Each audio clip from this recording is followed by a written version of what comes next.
ना देखिए इसके अंदर फिर भगवान क्या कह रहे हैं, फिर इस में बात हो रही। भगवान से अर्जुन क्या कह रहे हैं, हे कृष्ण, युद्ध की इच्छा वाले इस कुटुंब समुदाय को अपने सामने उपस्थित देखकर, दुश्मन नहीं कह रहे, दुर्योधन नहीं कह रहे, शत्रु नहीं कह रहा, कुटुंब समुदाय यानी कि गहरा गया ये भाव गहरा गया। जो मामा आ रहे थे, चाचा आ रहे थे, गुरुजन आ रहे थे, वो कुटुंब समुदाय में भगवान को एक शब्द में कह दिया। और भगवान तो अंतर्यामी समझ गए कि कुटुंब दिख रहा तेरे को इनमें, यानी कि तेरे घर वाले अपराध करे तो माफी ना मांग, कुछ ना करे, और दूसरे करे तो तू विराट युद्ध के सबको मार दे। मेरे अंग शिथिल हो रहे हैं, ये डिप्रेशन के 8 लक्षण है। आप भी देखें कि इस तरह के लक्षण कोई ना कोई जीवन में आपके आएंगे, आ चुके होंगे। जब ऐसा द्वंद्व आता है, ये द्वंद्व चल रहा है, युद्ध करूं या न करूं। अगर नहीं करना होता अर्जुन को, यानी कि द्वंद्व नहीं होता, ये हो जाता है नहीं करना है, तो सुनता क्या प्रश्न की तुम्हारे घर के तुम झगड़ो नहीं करता, भाग लेता, पर सुनता है और पूरी की तो ये द्वंद्व है। द्वंद्व में मतलब वो करना भी चाहता है, नहीं भी करना चाहता। तो आगे भी गाड़ी जाना चाहती है परमार्थ की तरफ, जैसे बैलगाड़ी में 2 बैल बांध दिए जाए, वो बनते ही है, पर ऐसे बांध दिए जाए कि एक तो आगे की तरफ और पीछे की तरफ, तो कहीं नहीं पहुंचा। वही हमारी स्थिति है।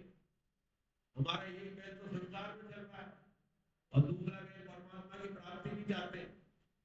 तो या तो परमात्मा की प्राप्ति के लिए लगा दो दोनों बैल, या संसार में लगा दो दोनों बैल, और संसार को परमात्मा का मान के लगा दो, कोई मिल जाएगा परमात्मा। चला तो सही तेरे बैल को, एक तरफ चला, 2 में का चला, तो दोनों बैल एक तरफ लगा दे, तो ये द्वंद्व चालू हो गया है। और द्वंद्व में ही हमें द्वंद्व मतलब वो स्थिति आ गई कि क्या करूं, की कर्तव्य मोड़नी, गेंद को तो शून्य हो जाए, वो तो कोमा वाली स्थिति है। ये कोमा में नहीं गया, समझ तो है बाकी, क्योंकि जो अपने लक्षण बता दे, हम भी मानते हैं, हमारे पास भी डिप्रेशन के मरीज आते हैं, जो अपने आप को कह दे कि मेरे तनाव हो रहा है, मेरे कभी कभी डिप्रेशन हो जाता है, नेगेटिव विचार आते हैं, इसका अर्थ यह है कि वो ठीक हो जाएगा। और जो मानने को तैयार हो जाए कि नहीं मेरे कोई टेंशन नहीं है, और आपको बात तो चलेगा डिप्रेशन तनाव में है, वो थोड़ा सा हार्डकोर पेशेंट है, उसको फिर दूसरे दूसरे तरीके इस्तेमाल करने पड़ेंगे। तो ये 8 लक्षण है। इसमें से देखें सबसे पहले क्या आता है, मेरे अंग शिथिल हो रहे हैं, कमजोरी महसूस होती है, अपने मुंह सूख रहा है, प्यास लगेगी, मेरे शरीर में कपकपी सी आनी है, वो भी कमजोरी की निशानी है, रोंगटे खड़े हो रहे हैं, रोंगटे खड़े हो जाते हैं, हाथ से गांडीव धनुष कर रहा है, जो सबसे मजबूत हाथ है जिससे गांडीव छूटता नहीं है। अर्जुन का यह हाल था कि गांडीव की किसी ने बुराई कर दी तो मारने के लिए दौड़ पड़ा उसके पीछे, मेरे गांडीव की बुराई कर दी और वही छूट रहा है, त्वचा भी जल रही है, मेरा मन भ्रमित हो रहा है, और खड़े रहने में भी असमर्थ हूं। भ्रमित सबसे ज्यादा खतरनाक स्थिति है। भ्रम मतलब क्या करें क्या न करें, भ्रम हो जाए, तो ये भ्रम की स्थिति सबसे खतरनाक है, जिसपे अर्जुन आ गए। अब ये 5 शब्दों का कमाल है। 5 शब्दों से देखो गीता जी निकल रही है, डिप्रेशन आ चुका है उसको। अब 31-32 श्लोक नामाजी आप पढ़ो, नामाजी श्लोक पढ़िए।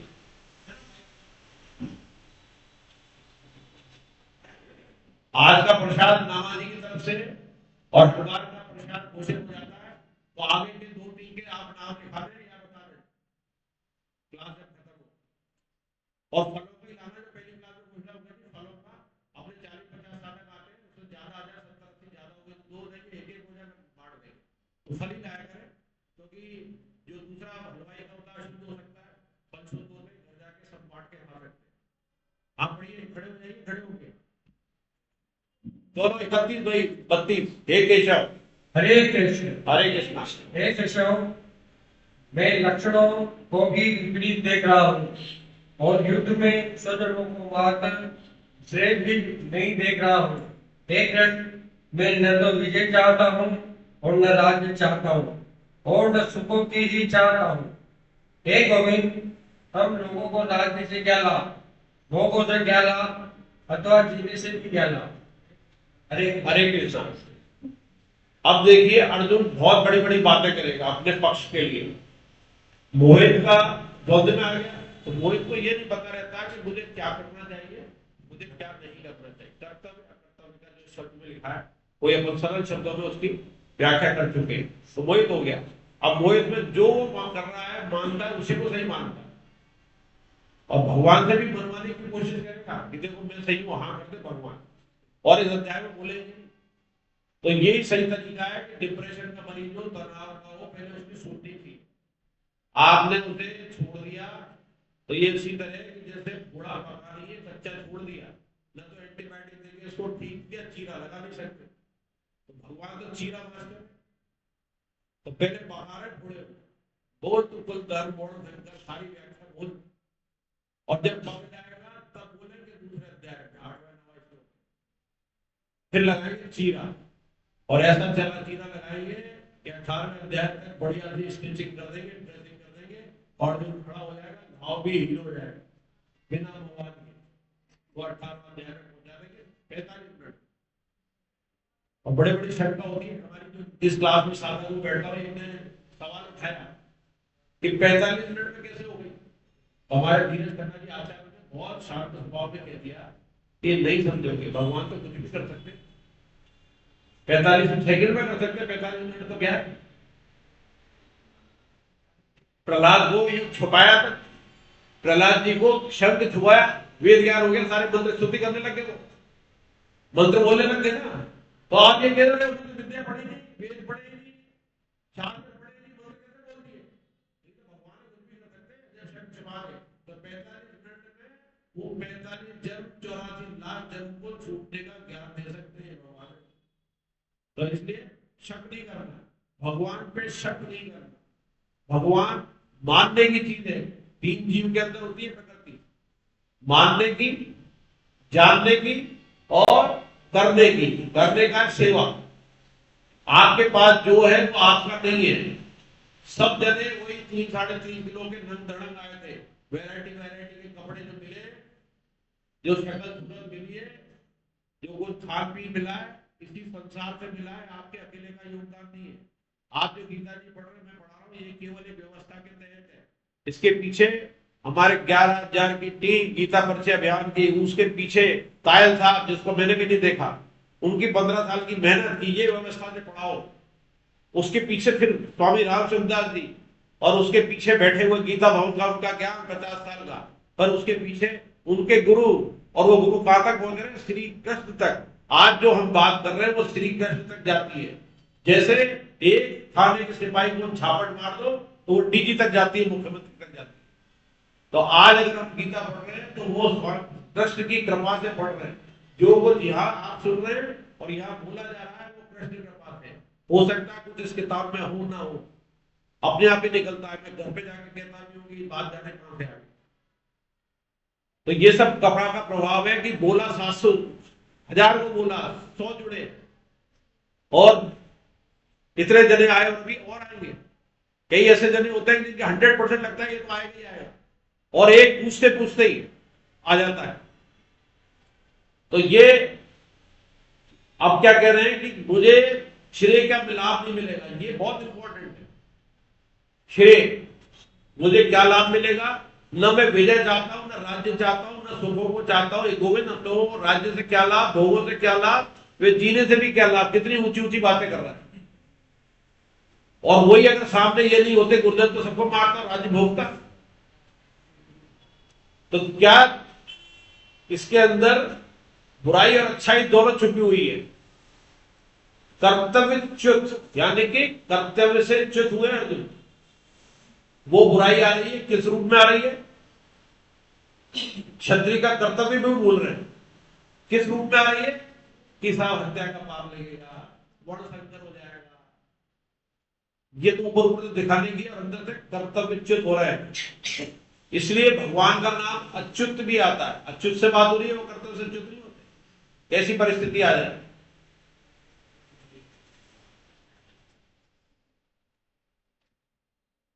अधर्म का सक्रिय प्रतिकार गीता की टेक है। सक्रिय मतलब सक्रिय रूप से हम कर रहे हैं। प्रतिकार किसका कर रहे हैं? अधर्म का। सक्रिय रूप मतलब युद्ध के रूप में, तो अधर्मी है। 33, 34, 35 श्लोक पीछे से कौन पढ़ेगा? अपने आप ही बोले हैं। गौरव गौरव गौरव को देना, गौरव देन को पीछे पीछे से, जो सबकी सहभागिता हो।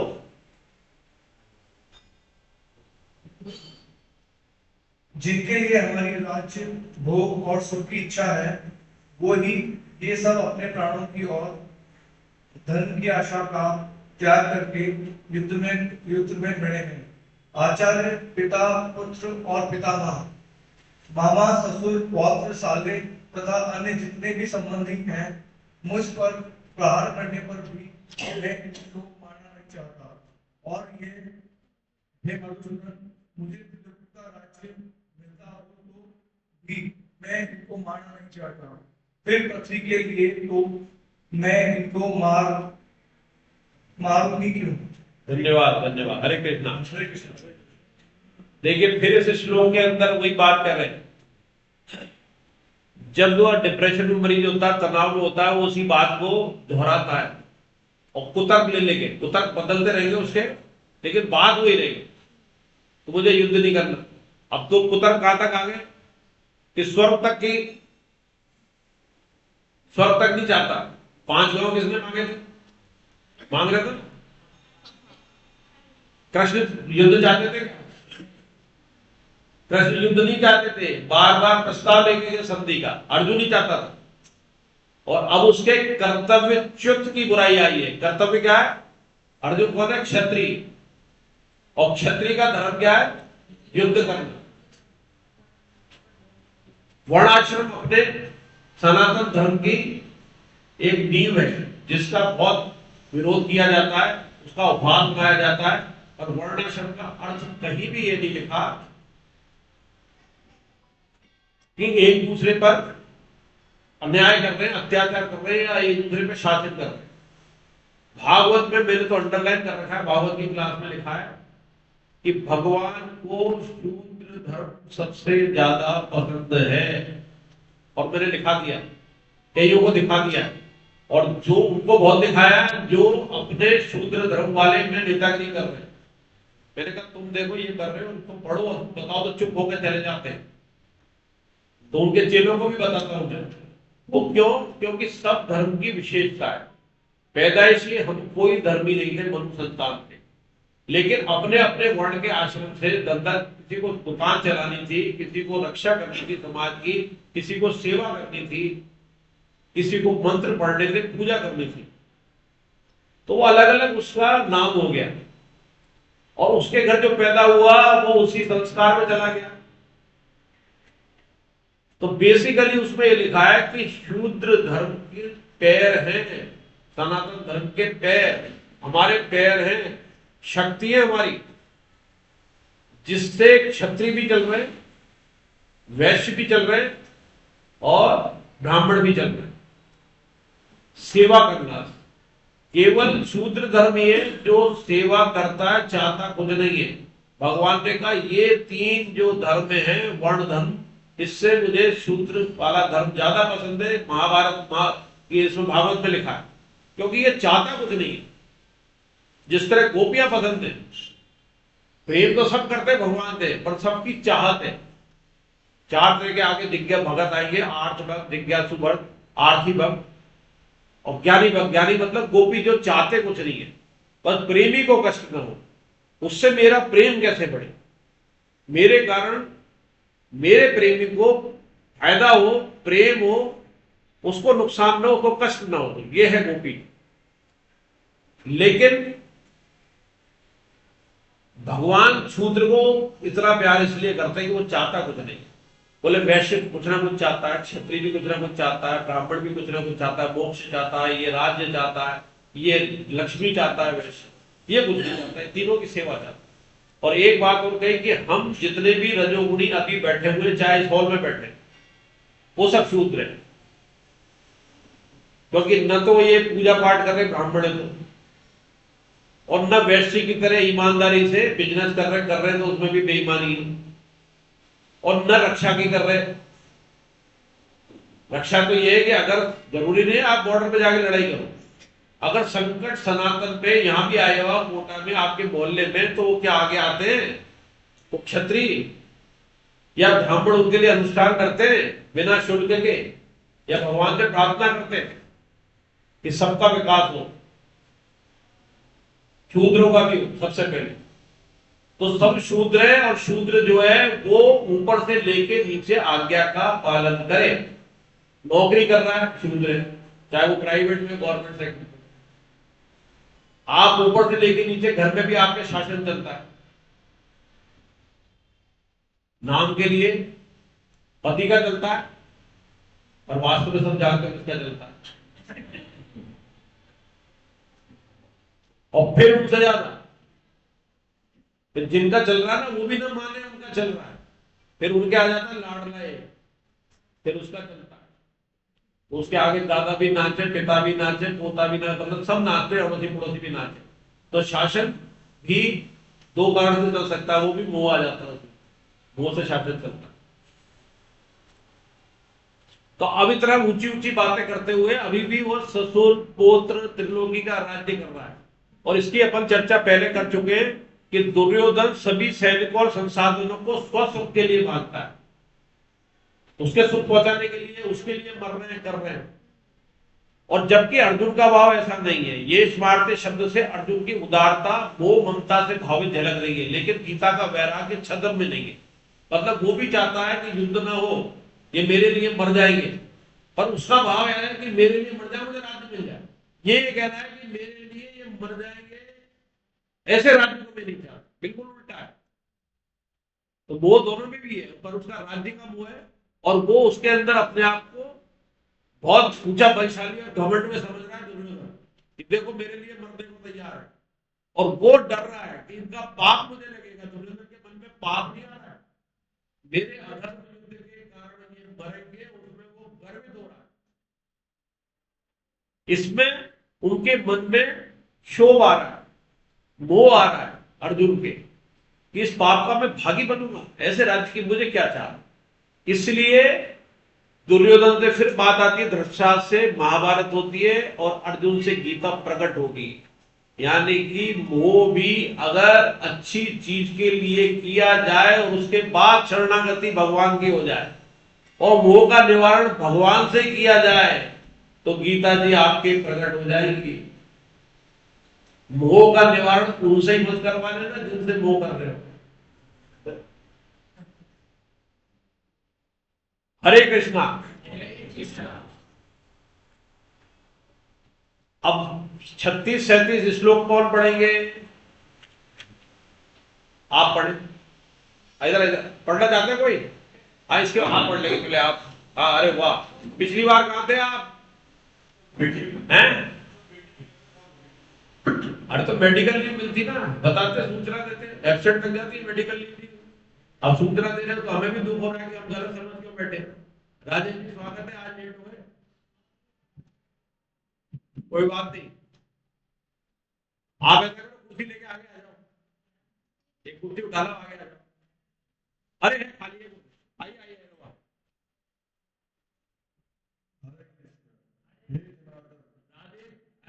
राजेश जी को देख के ऐसा समझे कि ये पिछली बार प्रसाद लाए थे, लेट आने का अधिकार, इस बार प्रसाद किसका रहेगा बताइए। चलो इस बार प्रसाद किसका रहेगा? अगला 2 जनों में खड़े हो जाओ। अगली बार प्रसाद फल का अमित सिंह जी, अगले 30 तारीख को, और उसके बाद गौरव 2 अगस्त को। उसके बाद आप मेरे को इंडिविजुअल नंबर पे व्हाट्सएप कर देना, तो उसको श्रेणी बना लेंगे। अगर हाथ ज्यादा हो जाएगा ना तो 2 भी कर लिया करेंगे। पूरा साल पढ़ा है, इतना जोर क्यों दिखा रहा है? चल ठीक है, तेरा तेरा प्रसाद है ना, सबसे लास्ट वाला प्रसाद होगा, और 90% अटेंडेंस होने के बाद। अगर 90% अटेंडेंस नहीं हुई तो 6 प्रसाद भी लाएगा, स्वीकार नहीं। अटेंडेंस 90%, अब आगे की क्लास में 10% थोड़ा ही बीमारी आ रही, मजबूरी, तो आखिरी का प्रसाद होगा, और सबसे भव्य होगा। प्रसाद सब एक से होते हैं, लेकिन वो आखिरी होगा। और बीच में अगर तेरी अटेंडेंस गायब हुई और ज्यादा गड़बड़ लगी तो फिर 6% बीच में लगातार डाल दूंगा। तू कर सकता है संक्षेप में, वो अलाउड नहीं होंगे। चलो आगे के 36 37। हे जनार्दन, इन धर्तराष्ट्र संबंधियों को मारकर हम लोगों को क्या प्रसन्नता होगी? इन आदित्यों को मारने से तो हमें पाप भी लगेगा। इसलिए हमें माधव धर्तराष्ट्र संबंधियों को मारने के लिए हम योग्य नहीं है, क्योंकि हे माधव, अपने कुटुंबियों को मारकर हम कैसे सुखी होंगे? हरे कृष्णा, हरे कृष्णा, हरे कृष्णा, हरे कृष्णा। धन्यवाद। देखिए इस श्लोक में कहा है, हे जनार्दन, इन धृतराष्ट्र संबंधियों को मारकर हम लोगों को क्या प्रसन्नता होगी? इन आताताइयों को मारने से तो हमें पाप ही लगेगा, इसलिए अपने बांधव इन धृतराष्ट्र संबंधियों को मारने के लिए हम योग्य नहीं है, क्योंकि हे माधव, अपने कौटुंबियों को मारकर हम कैसे सुखी होंगे? देखो फिर भी अर्जुन अभी भी संबंधी कह रहा है, संबंधी कह रहा है, आताताई भी कह रहा है, तो द्वंद्व झलक रहा है ना उसके। एक तरफ तो कह रहा है इन आताताइयों को मारने से, आताताई मतलब जो समाज के लिए आतंक है, समाज के लिए नुकसानदायक है, आताताई। और एक तरफ कह रहा है कि इन धृतराष्ट्र संबंधियों को, संबंधी मान रहा है अपना, और दूसरा आताताई मानना, तो हो गया ना द्वंद्व। और आताताई कौन? जो इसमें व्याख्या लिखी हुई है वशिष्ठ स्मृति से लिखी हुई है। आप व्याख्या जरूर पढ़ना, यहाँ तो मुख्य मुख्य लेते हैं, जरूर पढ़ना। और एक बार 1 घंटे से ज्यादा नहीं लगता, 20 श्लोक अपन अंदाज कराएंगे। अभी शुरू में तो क्या है कि इंट्रोडक्शन भी चल रहा है, तो आप पहले पढ़ के आएंगे, फिर यहाँ पढ़ेंगे, दोबारा पढ़ेंगे, तो आपको फिर एग्जाम में तैयारी करने की जरूरत नहीं पड़ेगी, नंबर अच्छे आएंगे।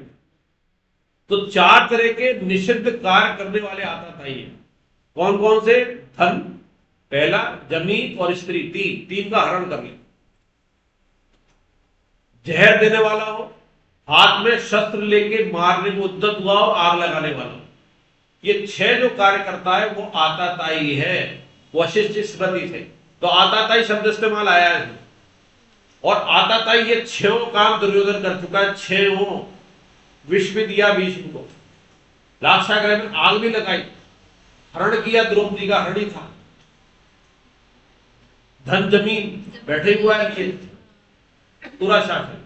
तो 6 उसमें आताताई के अवगुण मौजूद है। तो यानी कि 6 अवगुणी आताताई, यानी हाईएस्ट मार्क वाले को भी संबंध के कारण अर्जुन छोड़ना चाहता है। क्या ऐसा हो सकता है कि हमारे सामने ही पाकिस्तान की टीम से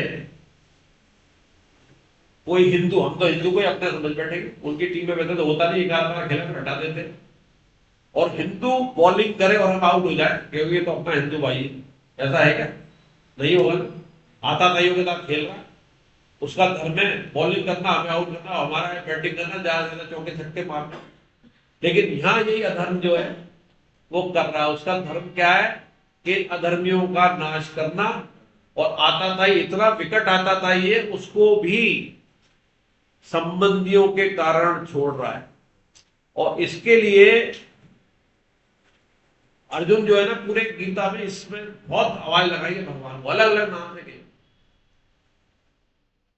आया था ना, अच्युत आया, जनार्दन आया, वाषिण आएगा, वाषिण वो अब आगे आएगा।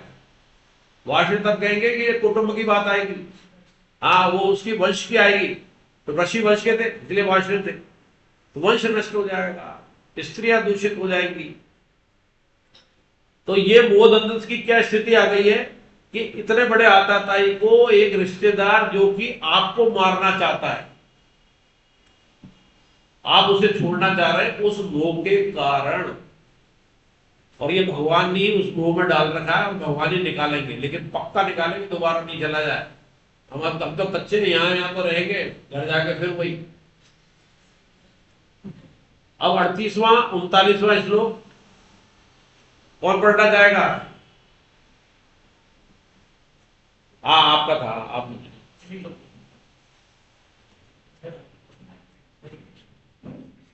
हरे कृष्णा।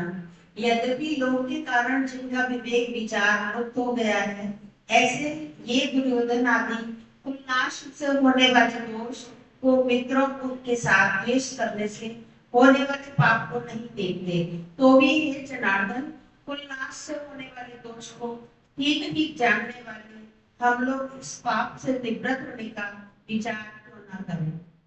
हरे कृष्ण। देखो भगवान को भी विचार करने के लिए कह रहा है।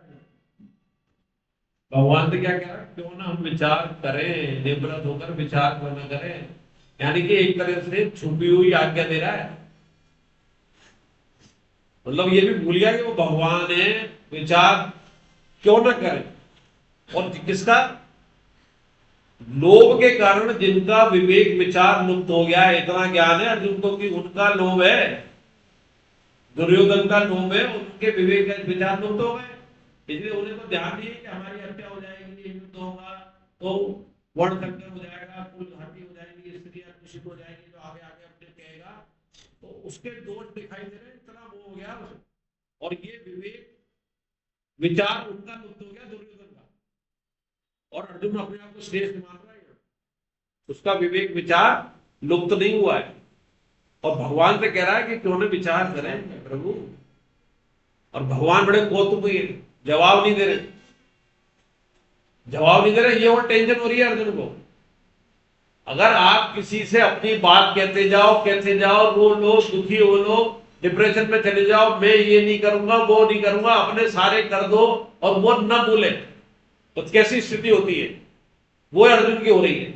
और भगवान उसको खाली करना चाहते हैं, पहले जितना भरा निकाल ले। तो इसीलिए अपने जीवन में एक इससे सीख मिलती है कि आपके सामने चाहे कोई डिप्रेशन में आ रहा हो, चाहे गुस्सा कर रहा हो, वो गलत भी है, आपकी बात को काट रहा हो, बार बार अपमान कर रहा है, अपमान भी भगवान का अपमान ही हो रहा है डायरेक्ट, तो उसको खाली होने दे। पहले आपने बीच में बोलना चालू कर दिया और वो अधूरा रह गया, तो वो वापस जो है पलटी खा जाए। तो उसको खाली होने पे ये शिक्षा मिलती है भगवान के न बोलने से भी हमें। अर्जुन को जितना भरा है, जितना मोह है, उसकी मवाद निकलने दो, फिर करेंगे सफाई। तो उसकी मवाद निकल रही है खूब दबा के। तो फिर देखो जनार्दन भी ले लिया नाम, और कह रहा है कि वो पाप नहीं देख पा रहे, द्वेष नहीं देख पा रहे। अब इसके बाद अगला श्लोक है 40-41। अब कौन पढ़ेंगे? हाँ, महेंद्र जी को। फिर महेंद्र जी के बाद पीछे खड़े होना, खड़े पीछे दिखाई नहीं दे रहे, हाथ खड़ा किया था ना आपने।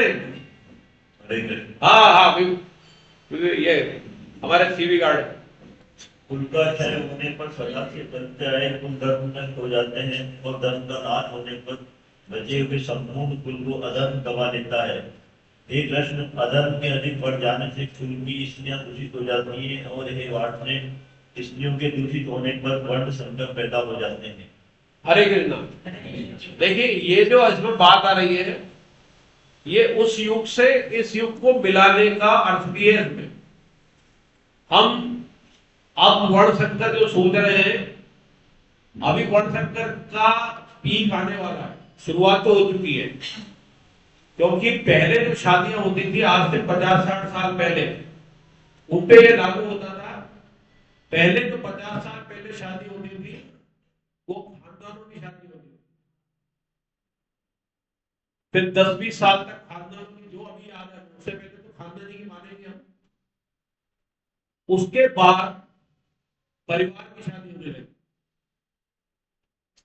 परिवार की शादी के बाद लड़के लड़की की शादी होने लगी। आगे लड़की लड़की पहले थे, वो कौन थे? पहले खानदान महत्व था, नंबर 2 पे परिवार था, और नंबर 3 पे लड़के लड़की थे। चौथा भी नहीं बोल रहा हूं। तो पहले खानदान की शादी होती थी, लड़के लड़की तो देखे भी नहीं जाते थे।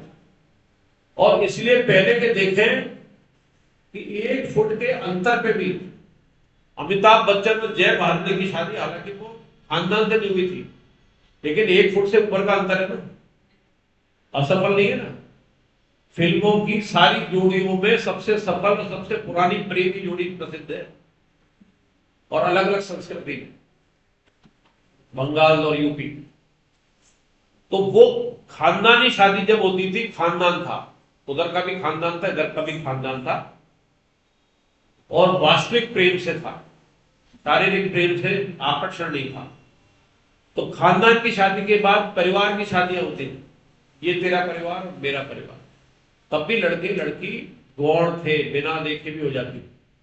फिर आया लड़के लड़की का जमाना, एक दूसरे को देखना, हालांकि खानदान भी देखा जाता था, परिवार भी मिलाया जाता था और जन्मपत्री मिलाई जाती थी, पर लड़के लड़की का देखने का भी था, उनकी सहमति जरूरी थी, जो अभी तक चल रही थी और अभी भी चल रही। तो अभी भी लड़के लड़की देखने पर खानदान परिवार मिला के हो रही है, अभी भी बेस्ट कहते हैं, वहां बड़ा अंतर नहीं है। लेकिन जो अब आ गई है वो खतरनाक है। खतरनाक क्यों आगे कहूंगा कि अब पैकेज की शादी हो रही है,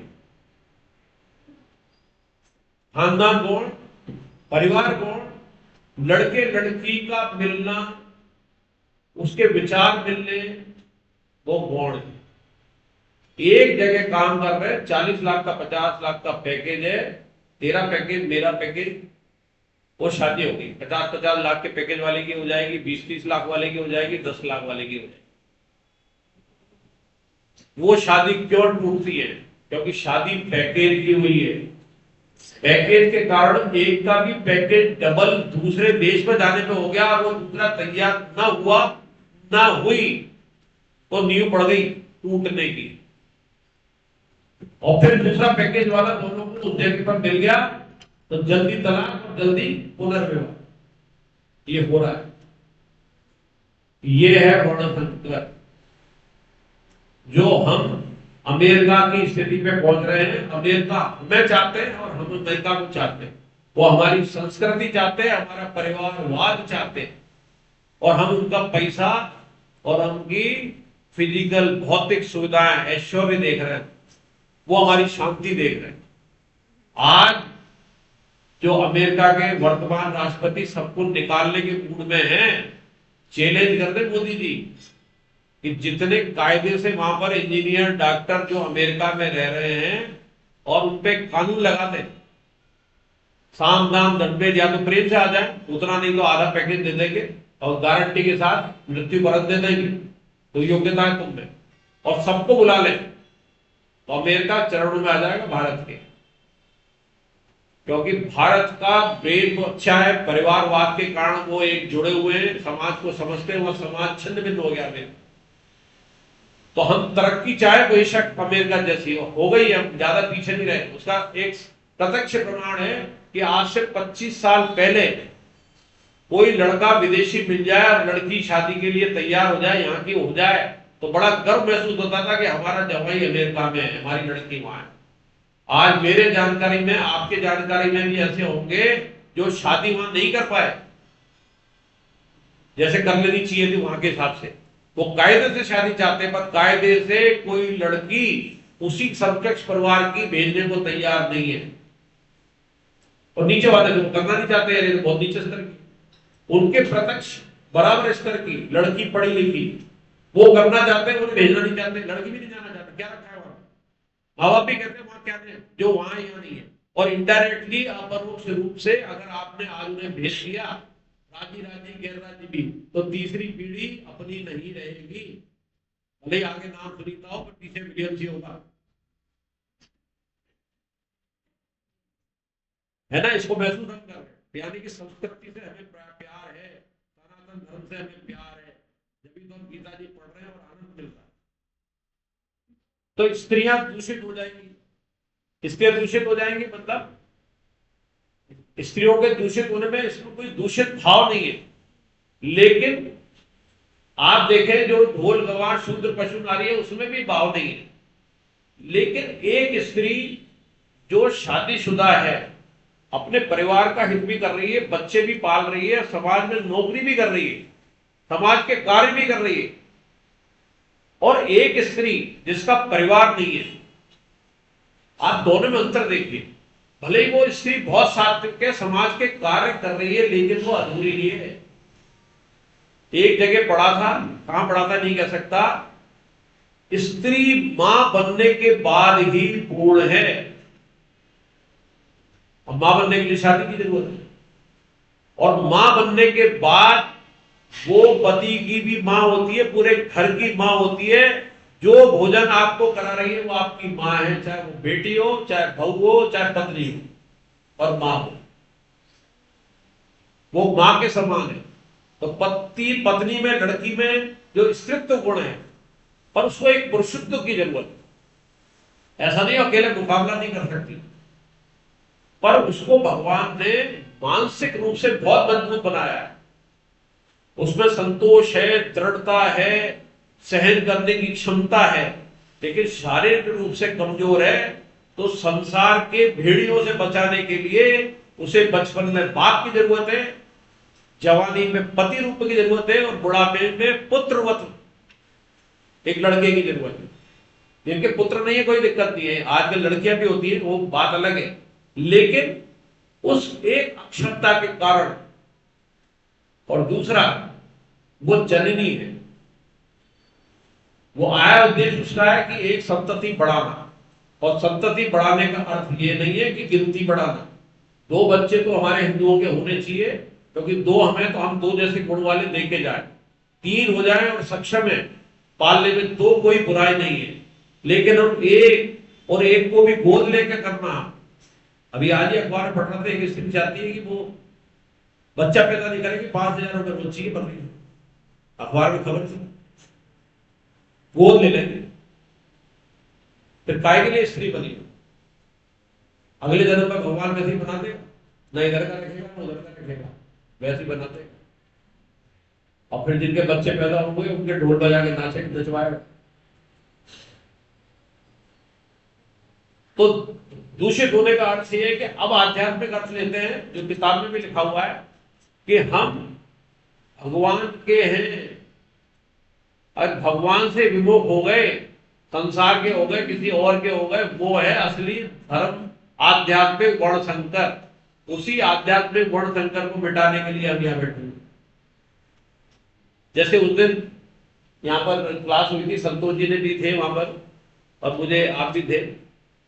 मुझे 16वां अध्याय निकला, उसके पहले ही संतोष जी ने, जो हमारे परम श्रद्धेय तायल साहब की बात जिन्होंने, उन्होंने और एक महावीर बंसल जी दोनों ही बैठे, और संतोष जी उठ के चले गए, पहली बार बोल रहे। तो मेरे को तो मजा ही नहीं आया जब तो संतोष जी नहीं आया। जैसे संतोष जी आया तो मैंने रिपीट करी सारी बात। पता नहीं, मुझे जो मेरे आदर्श है वो सामने बैठे हुए मजा आता है, बहुतों को डर लगता है।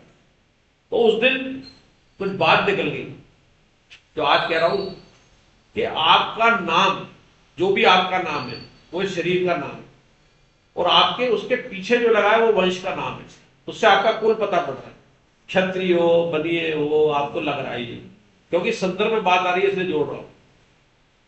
और फिर उसके बाद जो आप प्राप्त करते हो कि डॉक्टर तो आगे लग गया, इंजीनियर को लग गया, सीए लग जाता है, बहुतों को कवि के रूप में उपाधि मिल जाती है। तो वो आपने उपलब्धि कर्म के जरिए प्राप्त की, एक जन्म से प्राप्त कर ली, एक आपका नाम दे दिया, पंडित ने दे दिया, घरवालों ने दे दिया, 3 हो गए। लेकिन उससे पहले ही मैंने 16वां अध्याय पढ़ा था, संतोष जी ने 15वां अध्याय पढ़ा था। 15वां अध्याय में जो 7वां श्लोक है, ममे वांशो जीवलोके सनातन, यानी कि तू मेरा ही अंश है। तो मेरा अंश है तो इसका मतलब असली परिचय तो अपना है। तो मेरे मुंह से निकल गया कि आप सबका नाम ये होना चाहिए, तो मेरा नाम लूं मैं, तो डॉक्टर सुधीर उपाध्याय परमांशी, परम का अंश। तो हमारा सबका सरनेम अगर परमवंशी हो जाए तो फिर लड़ाई नहीं हो, सब परम के अंश होकर। भगवान यही कह रहा है। एक बार एक मुस्लिम किताब ले गया और वो क्या कि मैं गीता पढ़ूं, तो मैंने संतोष जी से पूछा, कि मैंने कहा मुसलमान ईसाई है क्या? तो उन्होंने बता दिया 18वें अध्याय के 68 से 69वें इस किताब में नहीं है, लेकिन आप रेफरेंस बुक खोलो जो स्वामी साहब रामचंद्र जी की ये साधक संजीवनी, उसमें लिखा है कि वो भी मेरे बिछड़े हुए। इस्कॉन की स्थापना इसी बेस पे हुई। ये प्रभुपाद जी के जो गुरु थे, उनको भगवान कृष्ण का आदेश हुआ 40-50 साल पहले, अमेरिका बर्बाद हो रहा था, दम मारो दम पर, आपने पिक्चर देखी हो, हरे राम हरे कृष्णा, दम मारो दम दम दम, पूरे युवा बर्बाद हो रहे थे वहां, व्यभिचार हो रहा था, नशा था, पैसा था, पीढ़ी बर्बाद हो रही थी। तो आज्ञा हुई 70 साल की उम्र में प्रभुपाद जी को वहां जाके प्रचार करो। बड़ी मुश्किल से जहाज से गए, बीमार हुआ, उनकी जीवनी पढ़ना तो रोना जाए। वहां भी मारा कूटा गया उनको, पैसे खत्म हो गए, 6 महीने साल भर शायद निकल गया। तो वो समुद्र किनारे आके रोने लगे, मेरे पास 1 रुपया में नहीं है, कृष्ण में तेरे काम के लिए आया था, मेरे लिए थोड़ी आया। उसी समय जिन बच्चों ने मारा कूटा था, पैसे वाले थे, वो आ गए, के नाम मत लो, जो उनके पहले शिष्य बने, चरण पकड़ लिए। एक पादरी इस बात पे फिदा हो गया ऊपर कि उन्होंने कहा कि तेरे ईसाईत्व को मत छोड़, यही हमारा सनातन धर्म है कि दूसरे धर्म से नहीं कहता तू छोड़, तू तेरे पे रहे, पर कर ऐसा जो कृष्ण ने कहा था। मेरे पास जो उस धर्म के पेशेंट आ जाते हैं, और वो भी आधा घंटे बैठ के जाते हैं, रात के 2 मुसलमान परिवार आते हैं, बड़े खान वाले, और रात को बोले इसलिए सुनने आते हैं कि ऐसी बात हमें कहीं नहीं सुनने को मिलती कि मुसलमान भी तरक्की करे। आप कह रहे हो कि माने कृष्ण को, जो कहा है वो माने। तो भगवान की वाणी थी कि इनको तू बचा। तो वो पादरी से कहा कि बता कि तेरे ईसा ने कब कहा कि वो मैं भगवान हूं? उन्होंने कहा मैं भगवान का बेटा हूं, और उन्होंने कहा मैं पैगंबर दूत हूं। तो ऐसे दूत तो हमारे भगवान ने कितने भेज दिए 5000 साल में, और लाइन लगी हुई है पिछले 500 साल में तो दूतों में। तो हमारा भगवान जो तो तुम्हारा भी भगवान है, लेकिन द्वेषवश, कट्टरतावश, लालचवश आप बदलते हो। सनातन कभी बदलता नहीं, पर इसका मतलब नहीं है कि हम कमजोर हो जाएं और उनके लालच में भुगतान कर दें अपने धर्म का, या उनकी कट्टरता। इसमें भी किताब में लिखा है कि गुरु गोविंद सिंह जी का बलिदान बच्चों का, यूं ही नहीं गया। पन्ना धाय ने अपने बच्चे कटवा दिए, यूं ही नहीं गए। हमारे वो खून दौड़ रहा। मैं कहता भी हूं जो मेरे से थोड़े विचार वाले मुसलमान होते हैं कि तुम हमसे हमेशा कमजोर रहोगे, क्योंकि तुम हमारे उन कमजोर सनातनियों की औलाद है जो औरंगजेब की तलवार से डर गए। हमारे पुरखे डरे नहीं, लोभ में नहीं आए, ना तो वो क्रिश्चियन बने। और आज भी हम गीता प्रचार कर रहे हैं। तुम्हें मारना नहीं सिखा, तुम्हें ये नहीं कहते, हम ये नहीं कहते तुम्हें मार दे, लेकिन ये भी नहीं कहती गीता कि जो मारे उसे छोड़ दो। हिंसक के सामने अहिंसक होना सबसे बड़ी हिंसा है। अगर आप में सामर्थ्य है और आप उसे मार सकते हो, और वो हिंसक है और आपने छोड़ दिया, तो जितने इसके बाद हिंसा जो करेगा उसका अपराध आपके नाम लिखाया जाएगा। अशोक ने बहुत कहा होगा गौतम बुद्ध तो बुद्ध धर्म फैलाया, फिर उसे गलती हो गई कि आता ताई आ जाए, जो शब्द आया आता ताई आया था, उसको छोड़ना नहीं है, और जो शरण में हो जाए उसको मारना नहीं। विभीषण शरण में आए तो अपने भाई जैसे राम जी को रखा, सुग्रीव को भाई की तरह रखा, और जो आता ताई आ जाए दुर्योधन जैसा, तो उसको भगवान अंत तक नहीं छोड़ेंगे, माध्यम अर्जुन को ही बनाएंगे। हरे कृष्णा। तो आगे 45-46 वाला श्लोक कौन पढ़ रहे थे? आप खड़े हो जाइए, नाम परिचय बोलो, सबको पता पड़ जाए। हम तो जानते हो तुम्हें रंग रखते हैं। नवीन कुमार। नवीन कुमार। देखो ये सीबी गार्डन में घूमते घूमते कालम तालाब में डॉक्टरी गिरी में छोटे थे, और प्रॉपर्टी डीलर है बहुत बड़े, लेकिन क्लास में लगातार आना है। पढ़ो, पास में माइक पास में। शब्द और दर्पण मिलने से उन भक्तियों के गिर जाते हैं। 45-46 40 छूट गया। 43-44, हाँ क्षमा करें, 43-44, हाँ 42 छूट गया, 42 थोड़ा पढ़ना पलट गया था। 42 हाँ, तो वर्ण शंकर कुल घातियों को और उनको नरक में ले जाने वाला ही होता है। श्राप और तर्पण मिलने से इन भक्तियों के मित्र भी गिर जाते हैं। हरे कृष्णा। देखो इसमें आया है वर्ण शंकर कुल घातियों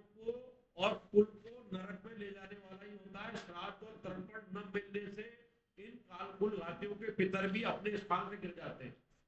अब ये श्राद्ध अपन सब करते हैं, और किसको करते हैं? अपने पितरों को।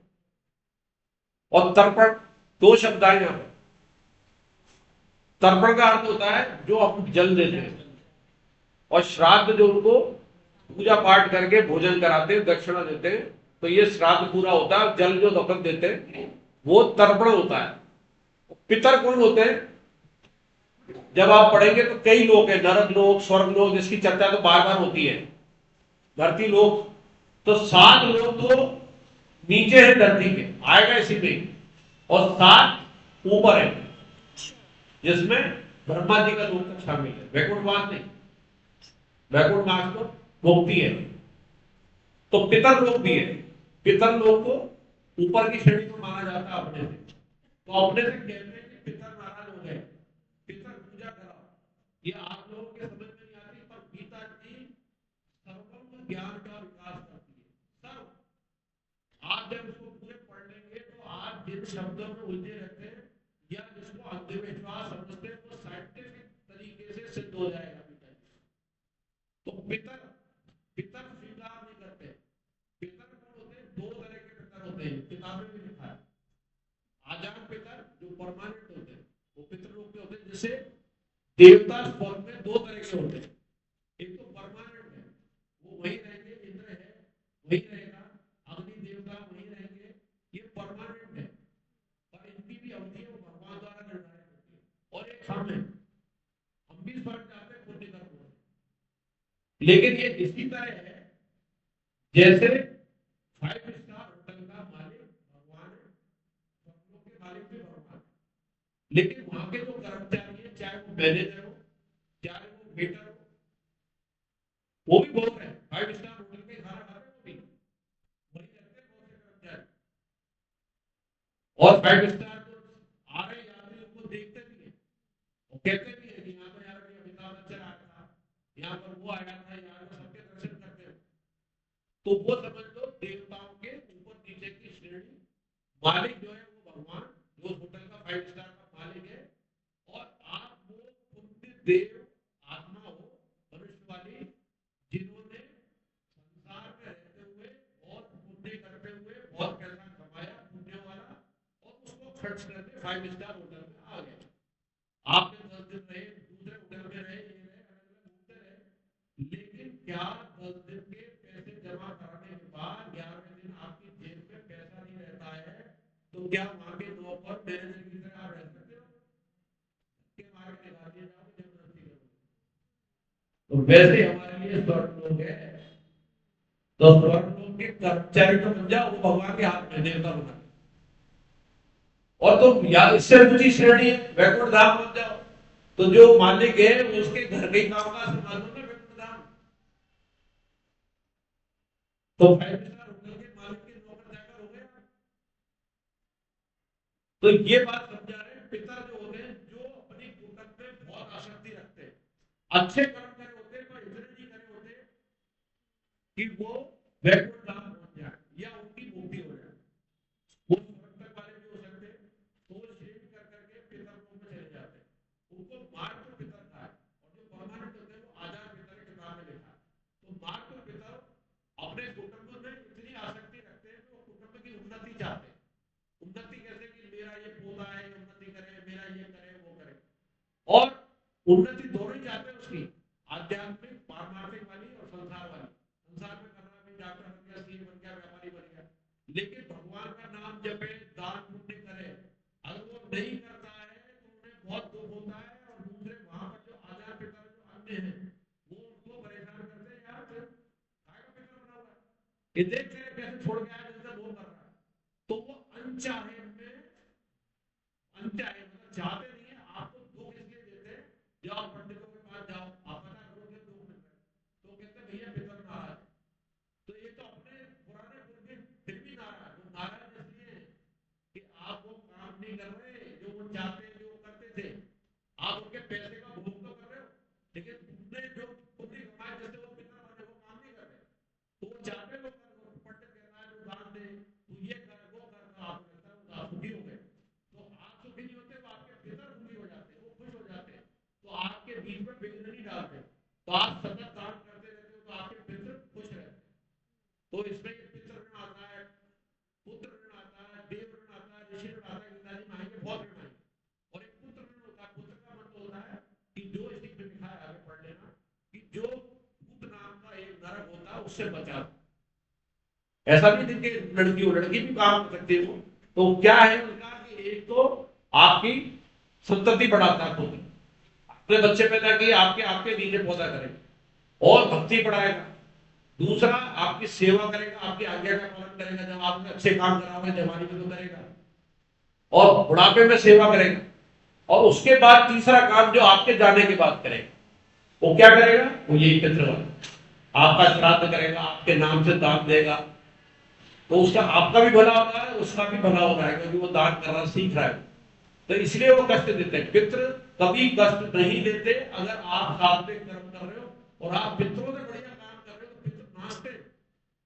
एक शब्द ने मुझे बताया कि पितृ अन्य पितरों में नाचते, उनकी वैल्यू होती है, यार ये है पितृ, उनको वहां मेडल मिलते हैं, आपको यहाँ मेडल मिल रहा है, अरे इनके पोता बहुत बढ़िया काम कर रहा है, गीता क्लास अटेंड कर रहा है। इसलिए आपकी गीता पढ़ी, भागवत पढ़ी, आपके पितृ खुश हो रहे। आपको पता नहीं कि आप क्या कर रहे हैं, वो इतने राजी हो रहे हैं कि आपके विघ्न आने वाले होंगे और उठते चले जाएंगे, पता ही नहीं पड़ेगा। और हम उसमें मैं लगा लेते, नहीं नहीं मेरे सामर्थ्य, मैं लगाती हुई दिक्कत आ जाती है, भगवान को पसंद नहीं। तो इसके बाद 43-44 अपने आप बताएं या तुम करो? हाँ आप हो जाओ, पढ़ो। जब सब पढ़ते हैं तो आनंद भी आता है और आपको भी घर जाकर अच्छा लगा कि मैंने श्लोक पढ़ा।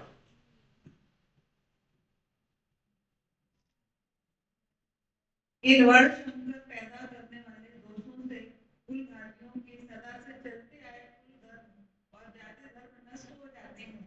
हे जनार्दन, जिनके कुल धर्म नष्ट हो जाते हैं उन मनुष्यों का बहुत काल तक नरकों में वास होता है। ऐसा हम सुनते आए हैं। हरे कृष्ण।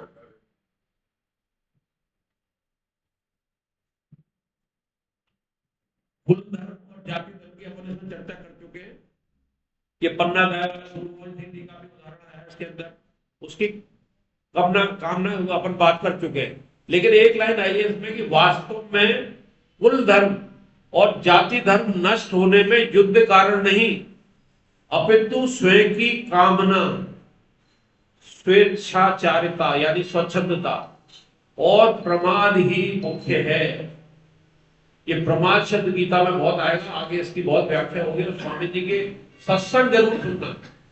आपको इस गीता की एक क्लास से जो फायदा हो रहा है, वो जो 7 दिन के सत्संग जो आपको रोज मिलेंगे वो रोज सुनना। आपके 50-100 सुनने के बाद ऐसा लगेगा कि स्वामी जी मुझसे डायरेक्ट कह रहे हैं। शुरू में इसलिए कम समझ में आएगा तो उनके शब्द समझ में नहीं आते, लेकिन जब गीता जी की क्लास पढ़ेंगे आप किताब में शब्द समझ में आने लग जाएंगे। तो प्रमाद का अर्थ स्वामी जी जो कहते हैं, जो करने लायक कार्य हो उसको न करना और जो न करने लायक उसे करना, वो प्रमाद है। वो क्या है कि जो कर्तव्य कर्म जो अपन कर रहे हैं उसमें जो समय कर रहे हैं वो तो ठीक है, लेकिन इसके अलावा हमारे पास बहुत समय है जो व्हाट्सएप पे निकाल रहे हैं। उदाहरण के लिए मैं कहूं कि आप ट्रेन में जा रहे हैं, 6 घंटे का आपका सफर है और 4-5 आपके रिजर्वेशन पे 4-5 साथी हैं, तो ज्यादातर आपकी चर्चा राजनीति पे होगी और इतनी हो जाएगी कि लड़ने लड़ने में उतार हो जाएगा। या फिर अगर आपके घर में बच्चे बच्ची खुआरा है, वो जाति वाले मिल गए तो शादी ब्याह हो जाएगी कि यार उसके लिए लड़की दो लड़का दो, अगर वो भी गुप्ता जी मिल गए और आप भी अग्रवाल निकला है तो बस कहीं ना कहीं तो मिलाप हो ही जाएगा। तो वो मेरे ही लगते हैं, मेरे ही लगते हैं, और ये देख उसकी लड़की और उसका लड़का और ये लड़का और अता पता नोट हो जाएगा, फोन मिल जाएगी, नंबर हो जाएंगे और शादी ब्याह की चर्चा होगी, हो जाएगी। लेकिन उस समय करने लायक एक ही काम है, ऐसे समय तो भगवान की चर्चा कर लो। भगवान की चर्चा आप करोगे, जैसे कोई जा रहा है मथुरा वृंदावन जा रहा है, दिल्ली जा रहा है, आप वृंदावन तक जा रहे हो, तो उससे चर्चा करो यार कि तू बिहारी जी गया क्या? नहीं मैं कृष्ण नहीं मानता, मैं तो शंकर जी को मानता हूं। अब वो भी कोटा से चढ़ा है तो महाकाल गया। और कोटा एक ऐसी नगरी है, आपने कभी ध्यान नहीं किया हो, मैं एक दिन विचार कर रहा था कि 300-400 किलोमीटर के अंदर अंदर अपने पास अंतरराष्ट्रीय स्तर के ही नहीं, भगवान की निगाह में जो सबसे सर्वश्रेष्ठ स्थान है ना, वो है। इधर चले जाओ, श्रीनाथ जी बैठे हैं 300 किलोमीटर पे, इधर चले जाओ वृंदावन, इधर चले जाओ तो महाकाल, और इधर चले जाओ तो ओरछा, कहीं चले जाओ 340 किलोमीटर में। सावरिया सीट बीच में मिल जाएंगे, बोनस में सीट मिल जाएगी आपको। इधर चले जाओ, थोड़ा सा गुजरात में एंट्री करते ही अंबानी माता जी, माउंट आबू जा रहे हो सांसारिक आनंद लेने के लिए, थोड़ा इधर की तरफ चले जाओ, आध्यात्मिक भी मिल जाएगा, अंबानी मिल जाएगी। अंबानी कितने चले गए, बहुत बढ़िया स्थान है, वहां पर कोई मूर्ति नहीं है, माता की पीठ अलग इतिहास है, पर मोदी जी ने बहुत अच्छी व्यवस्था की, इतने बढ़िया दर्शन होते हैं। आज से 20 साल पहले नहीं थे, बहुत धक्का मुक्की थी। जैसी व्यवस्था वहां अयोध्या में करी है, बनारस में कर दी है, अब महाकाल में कर दी है, वैसी व्यवस्था बहुत पहले कर दी, और वृंदावन में भी हो जाएगी। तो कुल धर्म और प्रमाद ही मुख्य है, तो प्रमाद को नहीं करना चाहिए। अब 45-46 कौन पढ़ रहे हैं? हाँ, पीछे हाथ खड़े गए, दो खड़े गए, 45-46-47 उन्हीं को दे देना। 45-46 हरे कृष्ण। बड़ा आश्चर्य की और खेल की बात है कि हम लोग बड़ा भारी पाप करने का निश्चय कर बैठे हैं, क्योंकि राज्य और सुख के लोभ से अपने स्वजनों को मारने के लिए तैयार हो गए हैं। अगर ये हाथों में अस्त्र शस्त्र लिए हुए धर्मराष्ट्र के पक्षपाती लोग युद्ध भूमि में सामना न करने वाले तथा शस्त्र रहित मुझे मार भी दे तो वह मेरे लिए बड़ा ही हितकारक होगा। हरे कृष्णा, बहुत बढ़िया। आप बैंक कर्मचारी परिचय भी दे दो, 1 मिनट में। रिटायर्ड बैंक कर्मचारी हैं, पहले यही रहते थे, कुराड़ी पहुंच गए ओझा जी, और इनका बेटा बहुत बड़ा भक्त है हनुमान जी का, और उसका फल भी मिल रहा है। पोते की अभी जन्म कार्ड बनाई थी ना पोते की, होली वाले दिन में बाहर था, नहीं तो आता जरूर। बाहर था, मैं जयपुर गया हुआ था। तो वर्ण आश्रम में बड़े आश्चर्य, खेल की बात है, मतलब भगवान को क्या कह रहे हैं अर्जुन, आश्चर्य बता रहे हैं, खेल की बात कह रहे हैं भगवान को। चुपचाप मुस्कुरा के सुन रहे भगवान कि लोग बड़ा भारी पाप करने का निश्चय कर रहे हैं। हम लोग कौन, हम लोग, हम में भगवान को भी शामिल कर रहे हैं। भगवान क्या चाहते थे, युद्ध। विराट वो अपना रूप भी दिखाया था, दुर्योधन को दिखाया था कि नहीं, बड़ा रूप दिखाया था। और इतना मोह है तो मोह वाले हो गए अर्जुन के, उन्हें ये भी याद नहीं आ रहा है भगवान भी ही युद्ध नहीं चाहते थे, हम ही चाहते थे, लेकिन हम लोग बड़ा भारी पाप करने का निश्चय कर बैठे, जो कि राज्य और सुख के लिए लोभ से अपने स्वजनों को मारने के लिए तैयार हो गए। यानी लोभ है हमारे राज्य का, भगवान को है हम में। और ये हाथों में अस्त्र शस्त्र लिए हुए धर्मराज के पक्षपाती लोग। अस्त्र और शस्त्र का मतलब, अस्त्र माने क्या होता है, 2 शब्द है अस्त्र शस्त्र।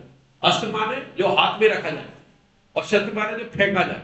जैसे याद रखने के लिए बता देता हूं, जो मैं भी याद रखता हूं, प्रक्षेपास्त्र अस्त्र आता है ना उसमें, तो प्रक्षेपास्त्र में अगर अस्त्र आ रहा है तो छोड़ा जाता है, और जो हाथ में रखा जाता है, तलवार है, ढाल है, भाला फेंका जाता है उस समय के हिसाब से। मिसाइल उस समय भी थी, वो जो तीर छोड़ते थे ना, वो मिसाइल ही होती थी, छोड़ दी, मंत्र डाल के छोड़ दी, वही चीज होती थी। तो इसके अंदर कर्तव्य पालन पे जोर दे रहा है अर्जुन कि मेरा ये कर्तव्य, मेरा ये कि मेरे को मर जाएंगे, ये कर जाएंगे।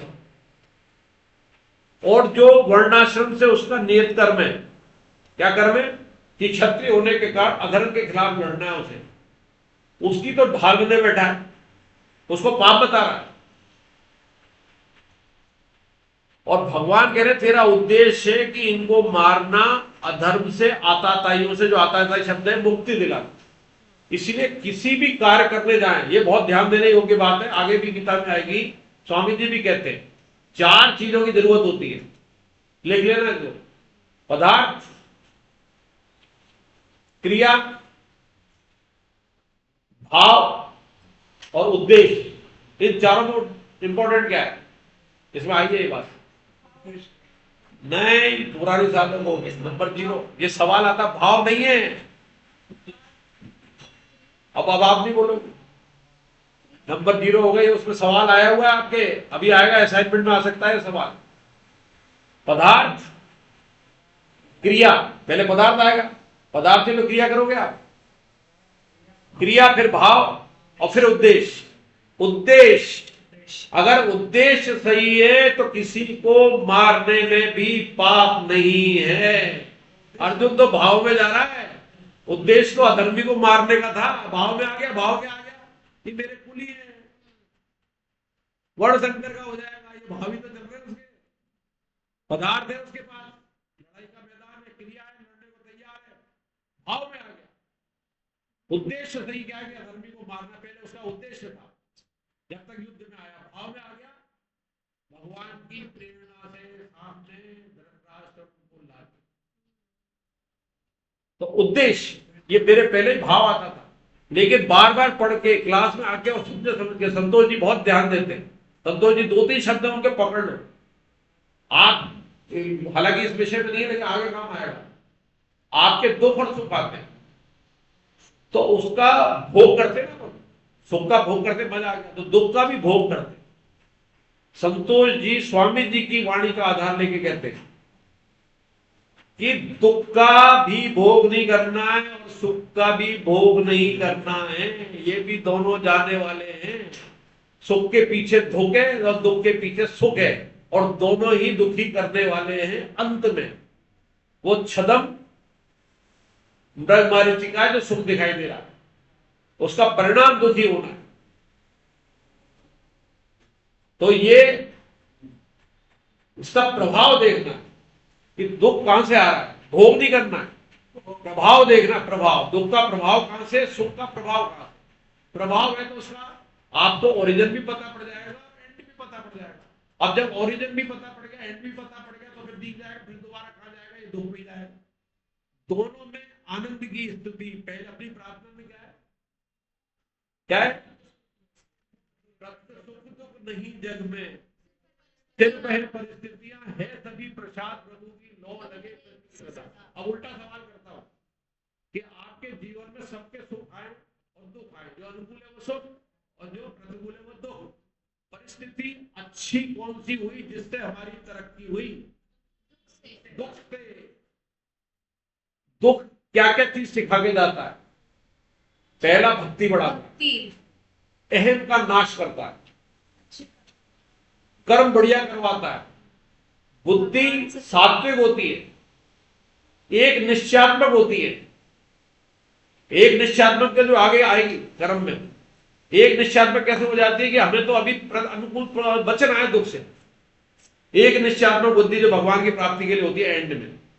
जैसे बुरे काम से ही बता दूं, जो चोरी कर रहा होता है उसकी बढ़िया कर्म क्यों होता है, चोरी कर्म अच्छा नहीं है, लेकिन वो क्यों बढ़िया कर जाता है, कोई पकड़ नहीं पाता, उसका सारा ध्यान चोरी पे रहता है, और दूसरा इसमें रहता है कोई मुझे देख न ले। और अच्छा काम करते करते हमारा ध्यान अच्छे पे नहीं रहता, अच्छे पे तो ये रहता है कि कौन कौन देख रहा है। अरे मैं दान कर रहा हूं, मैं गीता जी पढ़ रहा हूं, तुम देख रहे हो मैं नहीं देख रहे हो, जा रहा हूं 10 से 12 राम मंदिर में, तो विभिन्न शाखा वाली बुद्धि हो गई। वो एक निश्चयात्मक हुई चोरी की, लेकिन वो चोरी करते करते आपने 30 साल चोरी करते करते जिस दिन गीता जी में लग गया वो आपसे आगे निकल जाएगा, क्योंकि उसकी एक निश्चयात्मक बुद्धि की प्रैक्टिस है। अभ्यास सबसे बड़ी चीज है, उस अभ्यास का उपयोग अगर उसने गीता जी में कर लिया और एक निश्चयात्मक बुद्धि कर ली तो उसकी भगवत प्राप्ति जल्दी होगी, आगे के अध्याय में आएगा। इसलिए हमारे बिगड़ने के चांसेस ज्यादा है, पर जो बिगड़े हुए अगर आ गए तो वो सुधरे ही रहेंगे, वो बिगड़ेंगे नहीं, अहम नहीं होगा देहात में। बहुत अच्छी बात की, अब अंतिम श्लोक करते हैं। हालांकि पहले अभी पुष्प का व्याख्या करनी थी, पर आपने इस बार लेट चालू किया है, एक तो नए हॉल से, पर समय का ध्यान रखेंगे ना तो अपन 12 बजे क्लास खत्म कर देंगे। हालांकि ये ऑनलाइन और ऑफलाइन में अंतर है, आप लोग तो ऑनलाइन में बैठते हैं, ऑनलाइन में क्या होता है कि आपके पीछे ट्रेन आ रही होती है, आपको प्लेटफॉर्म खाली करना है, कि दूसरी पीछे ट्रेन आ रही है, 10:30 बजे क्लास खत्म हो रही है, 10:15 10:30 तो पीछे वाला हॉर्न मारता है, सिग्नल हो जाता है कि ट्रेन आ रही है भैया। अपने यहाँ तो ऐसी नहीं है, कोई दूसरी ट्रेन नहीं है, बदले हफ्ते अपनी ट्रेन है यहाँ पे, ठीक है। तो पुष्प, क्योंकि पुष्प का व्याख्या अगली बार करेंगे, 10 मिनट में कर लेंगे। या आखिरी श्लोक पढ़े, जिसने हाथ खड़ा किया था,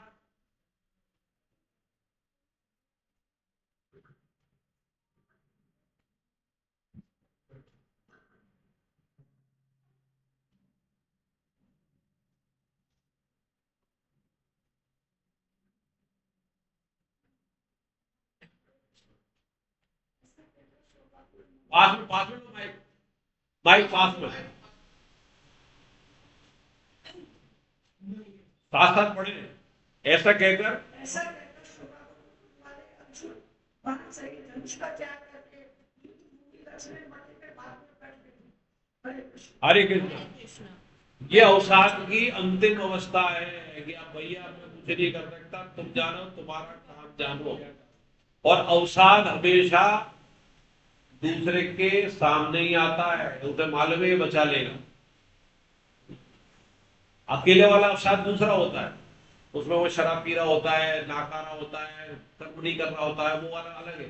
लेकिन जो अर्जुन जैसा, जैसे हमें कर्तव्यवान है, कर्तव्य करते हैं और हमें मालूम है हम अवसाद में जा रहे हैं, तो ज्यादातर उसके सामने आएगा जो अपने से ऊंचा होगा कि बचा ले तो मुझे। तो अवसाद किया, दिलवाया भले ही भगवान कृष्ण ने, लेकिन भगवान के सामने किया और बैठ गए। अब तुम जाना तुम्हारा काम जानो। अब खाली कर दिया भगवान ने अर्जुन को, कह के इतना बोल बोल के सब कह दिया उन्होंने जो मन में था, कुतर्क सारे कर डाले। और इतने पे भी भगवान नहीं बोले, तो वो चुपचाप जाके बैठ गया कि अब तो बोलो। तैयार है वो सुनने को। तो भगवान भी हुई जमीन तैयार कर रहे हैं, फिर पानी डालेंगे, बीज डालेंगे। अब देखना गीता जी में धीरे धीरे बीज डलेगा, पानी डलेगा, कोड़ाई निराई होगी खेत की, फिर पौधा बनेगा और फिर जब फल आएगा 15वें अध्याय के बाद, और जब फिर 17वें तक हो जाती है गीता पूरी, 18वें तो रिवीजन है, तब लगेगा कि अरे यार तब ये डाला था अर्जुन के। डायरेक्ट नहीं कह दिया, चाहते तो 2-4 शब्द में कहते थे, 2 डंडे मारते, जैसा अपन अक्सर करते हैं। आपका घर में बच्चा बिगड़े तो 2 डंडे मारते हो, नहीं निगाह रखो उस पर, कर बेटा और बोल पिताजी आप बेकार हो, ऐसे करते ऐसे करते हैं, मुझे फंसवा दिया, ये कर कर कर डॉक्टरी में करवा दिया, कुछ नहीं है, धंधा पानी करता है, ऐसे बढ़िया ठीक। फिर धीरे धीरे धीरे उसको पढ़ाते, फिर वो कहता है मेरा वो खान वाला दोस्त था वो छूट गया, वो एलन के अंदर वो प्रोफेसर था, डूब रही है, ट्रांसफर कर दिया, आधी धंधा कर दी। कोरोना में धंधे बंद हो गए, डॉक्टरी चलती रही, तब उसे लगता है धीरे धीरे। उस समय मैं समझा बेटा डॉक्टर यूं नहीं बनाया था, पहले तो कहेगा वो करोड़पति बन गए, अरबपति बन गए, खान वाले। हाँ ठीक ठीक ठीक, मुझे काम बता दिया। तो ये भगवान ये कर रहे हैं कि पहले खाली कर रहे हैं, कर ले कर ले कर ले, फिर अपने आप ही डंडे खाएगा अर्जुन, तो उन्हें समझता जाएगा। और बड़ा आनंद है, क्योंकि जब अकेले पढ़ते हैं ना तो समझ में नहीं आते, पर उनका गहराई अब समझ में आती है। अब एक कल भावार्थ कल में क्लास में बैठा था राजेश जी, उनकी धीरज खन्ना जी की, सुबह 8 से 10 अटेंड करता हूँ, और मेरा कुछ भी नहीं है, जो वो पढ़ाते मैं यहाँ पढ़ देता हूँ। एक आध जो वहां बात निकल गई और बोल देता हूँ, जो कल बेस्ट बात निकल के आई। अब अपन ने सारे श्लोक पढ़ लिए। अर्जुन क्या तर्क दे रहा है कि वर्ण संकर हो जाएगा, स्त्रियां दूषित हो जाएंगी, कुल हमारे खत्म हो जाएंगे, इसलिए मैं युद्ध नहीं करूंगा। चलो भगवान मान लेते, तेरी बात मान ली भैया, स्त्री हो जाएंगी, इनको नहीं मारते, भले ही आताताई अधर्मी है। अब तू हट जाएगा सीन से तो युधिष्ठिर थोड़ी हट जाएगा, भीष्म थोड़ी हट जाएगा, कृष्ण को पटाके तू युद्ध से ले भी जाएगा, कस्में दे जाएगा, तो युद्ध हो गया और दुर्योधन जीत गया। ये अब संभावना ज्यादा दुर्योधन की जीतने की। अब भी तो होंगी स्त्रियां, वर्ण संकर कुल संकर तो होंगी, पर अब अधर्मियों की होंगी भाई। तेरे रहते तो धर्मी होते और होंगे। ये बात कल निकल के आई, बोले हाँ ये छुपी हुई बात है, भगवान ने समझाया नहीं है, लेकिन अपन चाहें तो ऐसे दृष्टा के रूप में दूर से देख सकते हैं। और अगर हम अर्जुन बन जाएं, इसमें आया भी है कि अब हम विचार करें कि क्या अर्जुन की दलीलों से हम सहमत हैं? क्या हमें लगता है भगवान श्री का अर्जुन को युद्ध करने के लिए उकसा रहे हैं, या अर्जुन गलत है या कृष्ण गलत है? तो हम दृष्टा भाव से देखेंगे तो अर्जुन बिल्कुल गलत है, क्योंकि उसने 2-3 चीजें ऐसी कही हैं कि ये मेरे रिश्तेदार युद्ध कर रहे हैं मेरे सामने, अधर्मी आताताई है, तो आताताई भी कह रहा है और रिश्तेदार भी कह रहा है। तो इसका मतलब है तेरे पापा मामा नहीं होते, भीष्म नहीं होते, दूसरे होता तो मार देता। तो वही जो हमने उदाहरण लिया था कि राजा का बेटा अपराध करे तो अपराधी नहीं, जज करे तो अपराध नहीं, दूसरा करे तो अपराध। ये गीता शिक्षा दे रही, भगवान इसी शिक्षा को लाना चाहते और अर्जुन से एक्सेप्ट करा के हमसे एक्सेप्ट कराना चाहते कि सामने अधर्मी क्यों ना हो, आज आपका बेटा या भाई कोई भी अगर वो विदेशी सेना में है, जासूसी कर रहा है, देश का बुरा कर रहा है, तो उसको बचाना नहीं है।